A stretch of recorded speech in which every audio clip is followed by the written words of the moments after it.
하나님 감사합니다. 하나님과 교제하며 또 하나님과 관계 맺으며 또 살아가라고 창조하신 우리가 하나님의 형상된 자들과 또 어떻게 관계하며 교제해야 되는지 같이 잠시 교제하며 또 이 시간 나누며 함께 고민해보는 시간 가져봅니다. 하나님께서 이 시간에 주인 되어 주셔서 하나님께서 말씀하여 주시고 우리 마음 가운데 하나님께서 찾아와 주시옵소서. 감사드리며 예수님의 이름으로 기도드립니다. 네.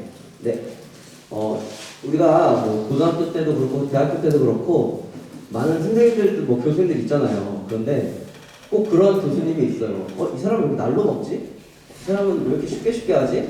그런 분들이 계세요. 네, 그게 바로 접니다. 그래서 네 가지 강의 중에서 좀 부담 없이 여러분들 좀 들어주셨으면 하는 마음으로 좀 이렇게 편하게 좀 준비를 했어요. 그래서 제가 맡은 파트는 교제와 관계라는 주제인데요. 첫 번째 강의입니다. 첫 번째 강의에서 나 자신과의 관계라는 이야기를 할 건데 그 전에 잠깐 이 교제하면 뭘까? 관계라는 건 뭘까? 좀 생각을 해보려고 합니다. 우선 우리의 삶 가운데 우리 일상 속에서 굉장히 중요하다고 여기는 것들이 각자 뭐 삶의 환경 속에서 다양하게 분포되어 있을 거라고 생각을 합니다. 그런데 제가 최근에 제가 책을 살 일이 있어서 제가 좋아하는 목사님께서 책을 내셔서 그 책을 살 일이 있어서 간만에 서점에 가서 이렇게 둘러봤는데요. 역시나 또 간 김에 또 둘러봤어요. 역시나 베스트셀러 중에 한 10권 정도의 한 절반 이상은 항상 관계와 교제에 관한 책들이에요. 그래서 인터넷 검색해 보니까 올 한 해 베스트셀러 10권 중에서 돈과 성공에 관련된 책이 6권, 그리고 4권 정도가 인간관계에 대한 내용이더라고요.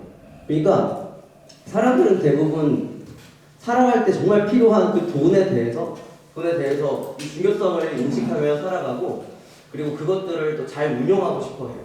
그리고 그 다음 갈망하는 것이 바로 관계예요, 관계. 제가 TV를 보고 뉴스를 볼 때 가장 마음 아픈 사건 사고들이 많지만 제가 좀 느끼는 거는 돈이 그렇게 많은 사람들이 스스로 목숨을 끊는 경우들이 있잖아요. 그래서 저는 그렇게 생각을 해요. 어떤 외부의 환경도 어떤 그 마음의 갈급함을 채울 수가 없지 않을까라는 생각을 합니다. 자, 그래서 제가 맡은 이 교제와 관계라는 주제에 대해서 저는 조금 좀 깊이 좀 생각을 해봤고요. 이 강의는 관계랑 교제에 대해서 뭔가 이렇게 명확하게 관계는 뭐다, 교제는 뭐다 이렇게 명확하게 그 단어가 가진 의미를 이해하는 걸 넘어서 우리가 주어진 일상 속에서 타인들과 주어진 나의 사람들과 어떻게 관계하며 살아가야 될지 고민을 한번 던지는 것으로도 저는 굉장히 만족한 강의가 될 것 같아요. 그래서 제가 첫 번째로 준비한 챕터는 나 자신과의 관계라고 합니다. 나 자신과의 관계. 자, 우리가 인간이라는 단어를 보면 사람 인자랑 사이 간자 두 가지 한자가 합하여진 단어예요. 그래서 인간이란 존재는 사람과 사람 사이에서의 관계를 말하는 거예요. 그 사람과 사람 간의 관계만이 인간이 어떤 존재인지 설명할 수 있는 가장 큰 틀이라고 생각해요. 성경에서는 이 관계에 대해서 되게 다양하게 설명을 해요. 하나님과 이스라엘의 관계, 그리고 부부 사이에, 또 친구 사이에, 그리고 신약 성경에서는 이런 물리적인 누구와 누구와의 관계를 넘어서 성도의 헌신과 결속, 그러니까 사람과 일에 대한 관계, 그리고 하나님을 예배하는 그런 공동체 의식에 관련된 그런 것들, 예배에 임하는 사람과 그리고 일반적인 예배자들. 그러니까 물리적인 관계랑 물리적이지 않고 손에 보이거나 만져지지 않지만 그런 놀라운 것들이 우리가 관계를 맺으며 살아가고 있는 것들이다 라고 이해를 하면 돼요. 자, 그래서 저는 이거를 어떻게 좀 이야기를 하냐면 두 사람 또는 두 가지 어떤 개념이 일단 사람과 어떤 개념이 합쳐지기도 하지만 또는 여러 명, 그 공동체와 또 어떤 예배라는 개념, 어떤 두 가지 이상의 개념이 하나로 모이는 것을 관계라고 한다면 이 하나로 모이는 목적이 뭘까? 이 하나로 모이는 목적이 뭘까? 우리를 창조하신 하나님을 떠올리면서 이 목적에 대해 생각해 보자면 하나님의 모습을 닮아가는 것이 그 관계의 궁극적인 종착점이고 목적이 아닐까라는 생각을 해봅니다. 근데 하나님이라는 존재는 어떤 존재인가요? 하나님 되게 완전한 존재잖아요. 우리가 감히 하나님의 어떠함을 닮아갈 수 없단 말이에요. 완전하게. 그래서 저는 우리는 이 완전함을 추구하며 살아가는 존재들이다 라고 이야기를 하고 싶어요. 완전함을 추구하며 살아가는 존재들. 그래서 51페이지에 아까 보면 이 완전함을 조금 더 완곡적으로 제가 표현했어요. 완전한 존재로 결국에는 죽을 때까지 완전한 존재가 될 수 없어요. 그래서 저는 이거를 제 언어로 조금 더 나은 존재로, 어제보다 조금 더 나은 존재로 살아간다는 것. 저는 이제 그런 문장을 저 혼자 만들어 봤어요. 이 강의를 준비하면서. 그러면 우리가 더 나은 존재가 되려면 어떻게 해야 될까요? 내가 현재의 모습과 내가 과거의 모습이 어떠한 존재인지를 인지하는 것부터가 시작이라고 생각을 합니다. 그래가지고 저는 이거를 우리가 요즘에 마블 영화에서도 나왔었지만 멀티버스라는 얘기가 나오잖아요.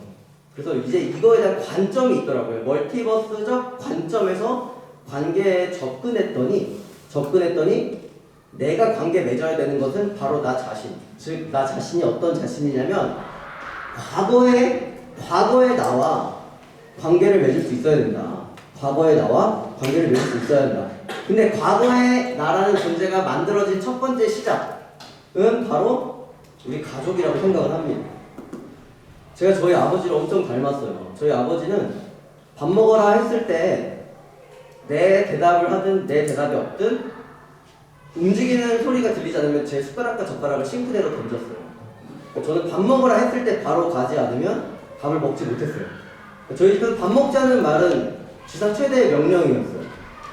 아버지가 출근하기 전에 이 식사를 하셔야 되는데 가족이 다 같이 식사하는 그 자리에 반드시 갔어야 돼요. 그리고 저희 아버지는 시골 사람들이 다 그렇다고 할 수 없지만 굉장히 거친 분이세요. 말씀하시는 것도 그렇고. 단적인 예로 저희 아버지가 아동부 선생님인데 사회를 보셨어요. 제가 설교를 했어요. 저희 아버지가 교사로 있는 교사에 전 전도사였어요. 근데 제가 그날 설교 본문이 좀 길었어요. 근데 저희 아버지가 혼잣말로 욕을 하셨는데 마이크를 타고 나간 거예요.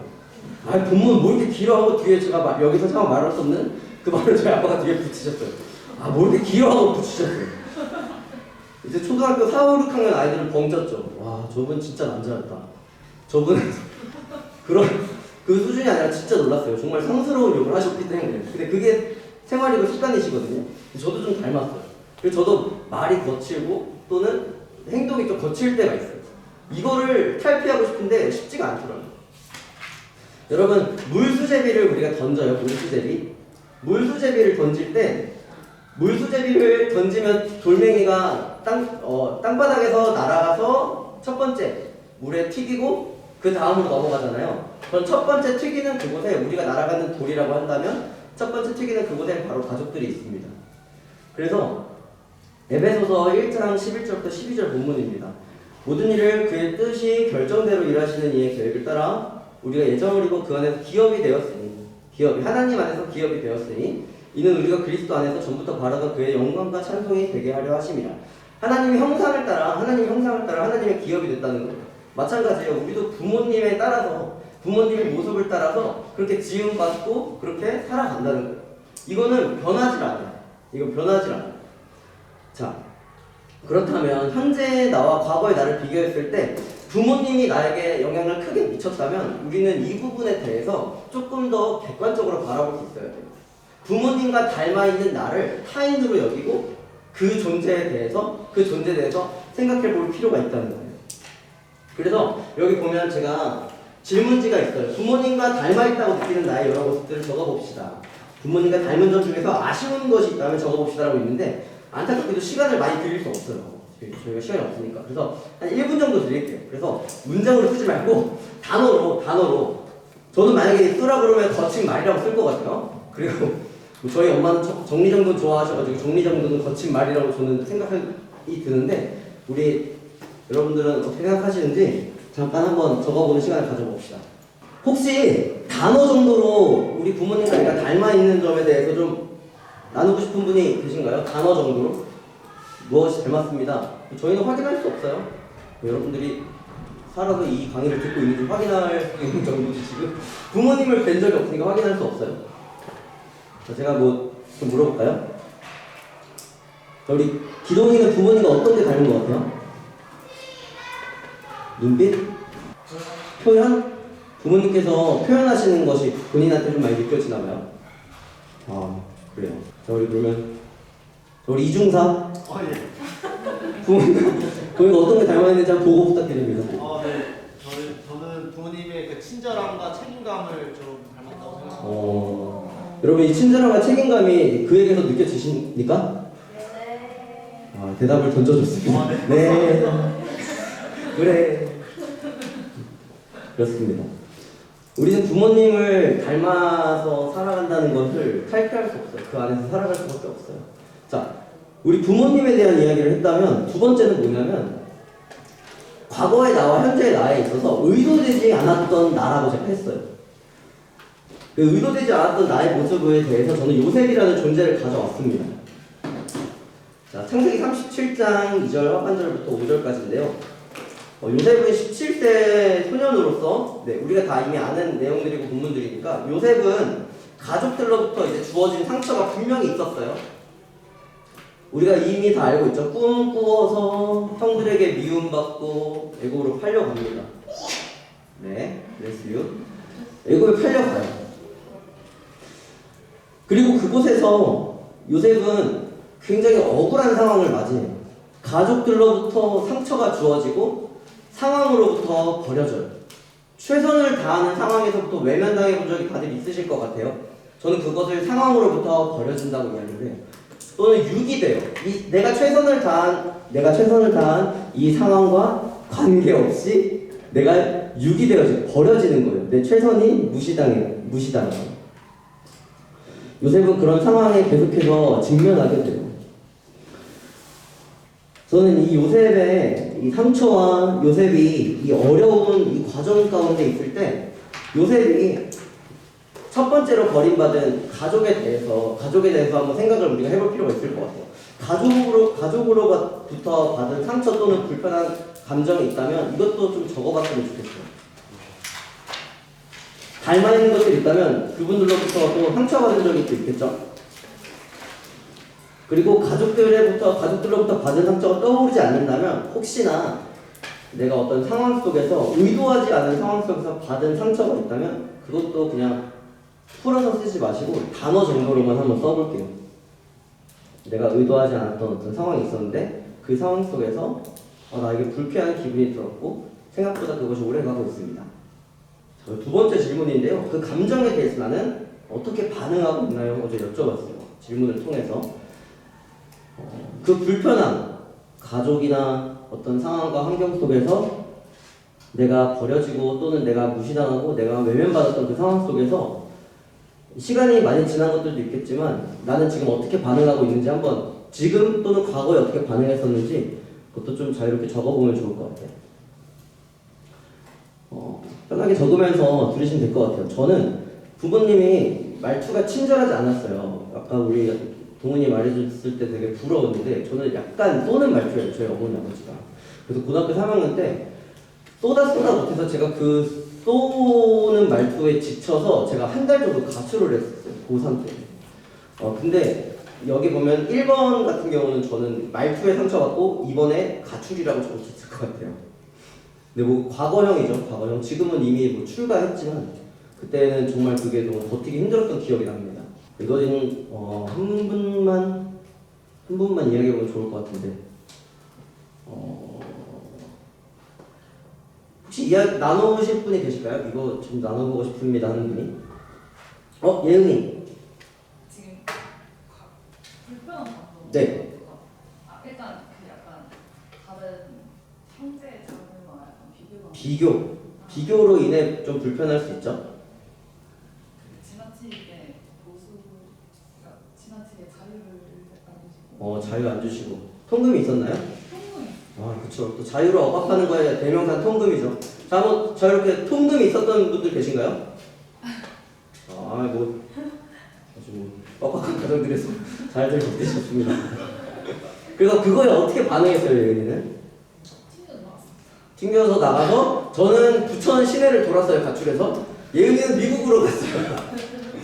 예은이는 미국에서 그래서 지내다 왔는데 그렇습니다. 우리가 주어지는 상처와 어려움들에 우리는 반응하며 살아가요. 그런데 이거를 내 삶에서 나의 연약한 부분 또는 내가 상처받은 부분이 모두가 다 외부적 요인이라고만 볼 수 없어요. 그렇지 않겠어요?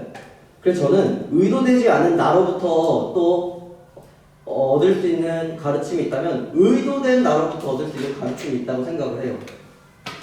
자, 우리는 다 실수를 하며 살아가요.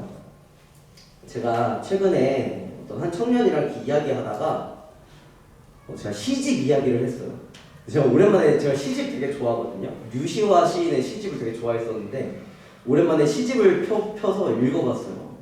지금 알고 있는 걸 그때도 알았더라면 이라는 시예요.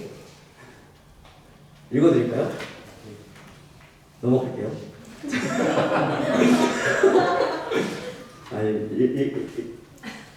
자, 지금 알고 있는 걸 그때도 알았더라면 내 가슴이 말하는 것에 더 자주 귀 기울였으리라.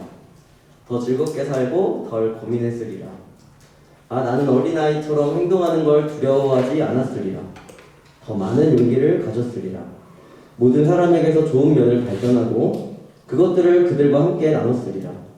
지금 알고 있는 걸 그때도 알았더라면 나는 분명코 춤추는 법을 배웠으리라. 내 육체를 있는 그대로 좋아했으리라. 내가 만나는 사람을 신뢰하고 나 역시 누군가에게 신뢰할 만한 사람이 되었으리라. 라는 시예요. 제가 22살 때 이 책을 25살 때 이 책을 사가지고 집에서 읽었는데 너무 좋은 거예요. 이 제목 때문에 샀어요. 지금 알고 있는 걸 그때도 알았더라면이라는 제목이 너무 좋아서 이 시집을 사서 집에 와서 읽었는데 그때부터 시집이 너무 좋은 거예요. 쉽게 읽히고 그리고 생각하지 못했던 문장들이 제 안에 찾아오는 기분이 되게 많이 들었습니다. 시집에 대한 이야기를 하려는 건 아니고 다윗에 대한 이야기를 좀 하려고 해요. 의도된 나라는 주제에 저는 성경에서 다윗만큼 매력적인 사람은 없다고 생각해요. 제가 요즘에 사무엘상을 묵상하고 있는데 다윗 얼마나 멋진 사람이에요. 저는 지금 사울 왕을 죽이지 않고 사울 왕을 살려준 다윗 그 부분을 묵상하고 있어요. 그런데 다윗은 인간적으로 너무 멋있는 사람이지만 동일하게 너무 많은 실수를 저질렀던 사람이에요. 다윗이 저질렀던 실수는 어떤 게 있을까요? 계세요? 부하의 아내를 탐내고. 맞아요. 부하의 아내를 탐냈어요. 그리고 그 당시에 군사들의 숫자는 곧 자기 왕의 힘을 말하는 것이었는데 하나님께서 어련히 이스라엘 이끌어 주시는데 이스라엘 백성 중에서 칼 들 수 있는 사람을 배수했어요. 그리고 나발이라는 사람한테 음식 좀 달라 그랬는데 나발이 다윗을 무시했더니 군사들 몇백 명을 이끌고 나발을 죽이려고 뛰어갔어요. 나발의 아내가 말려서 다행히 다윗은 그를 죽이지 않았어요. 그렇습니다. 참 멋진 사람이지만 동시에 넘어졌던 지점들이 분명히 있어요. 다윗은 그때마다 회개할 줄 아는 사람이었어요. 그 말은 뭐냐면 회개라는 말이 잘못했습니다 하고 울면서 무릎 꿇고 울며 하고 끝나는 게 아니라 그 죄를 다시는 짓지 않으려고 애쓰는 평생의 삶이잖아요. 잘못했습니다 울고 그 죄를 또 지으면 눈물 흘렸던 반성이겠죠. 회개가 아니라. 자, 그렇다면 우리는 과거의 나로부터 특히 의도된 잘못을 했던 나로부터 발견해야 될 것들이 분명히 있습니다.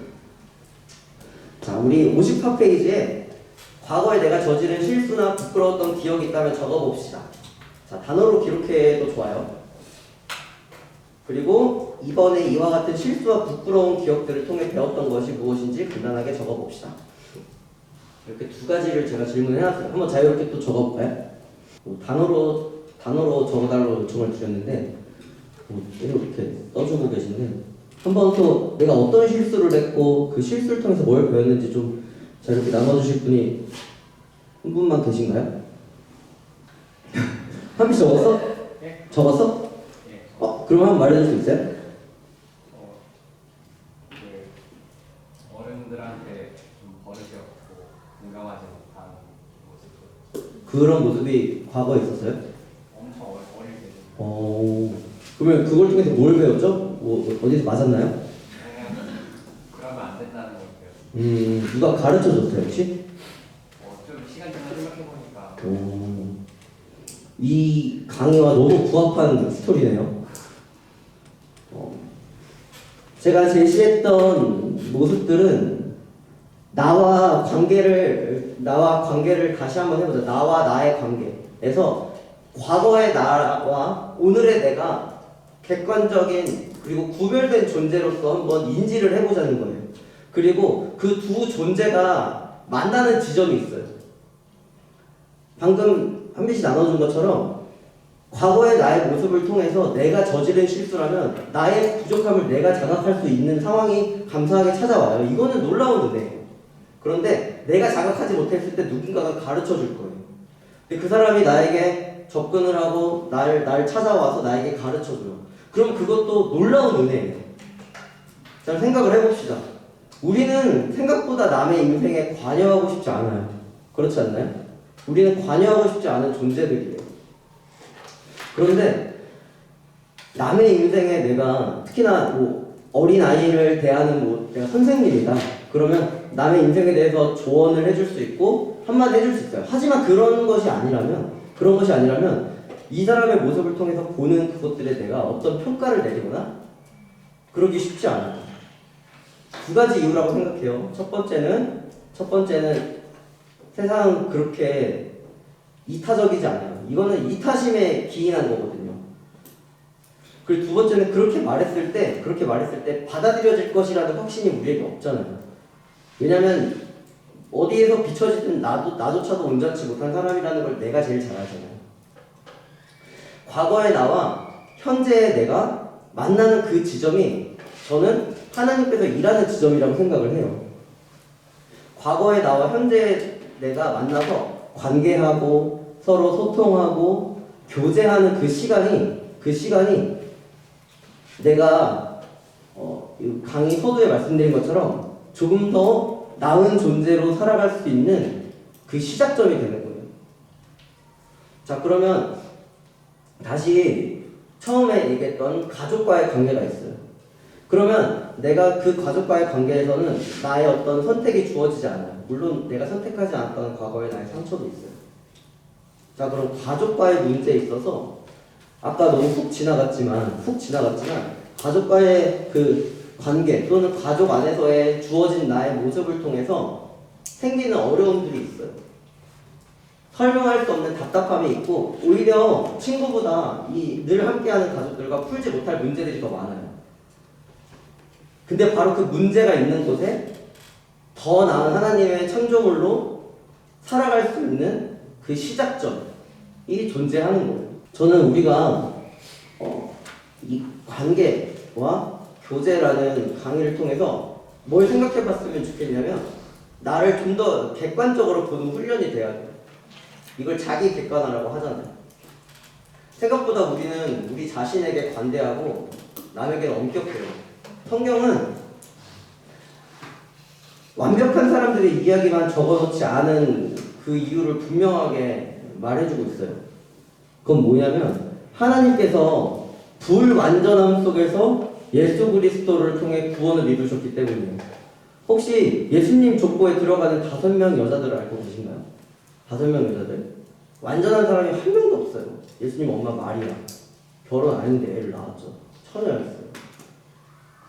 그리고 그 위로 올라가 보면 아까 얘기했던 핫세바가 들어가요. 잘못된 경로를 통해서 다윗과 혼인하게 돼요. 그리고 라합이 있어요. 라합은 누구였죠? 라합은 출애굽하고 이스라엘이 여리고성에 들어갈 때 기생이었어요.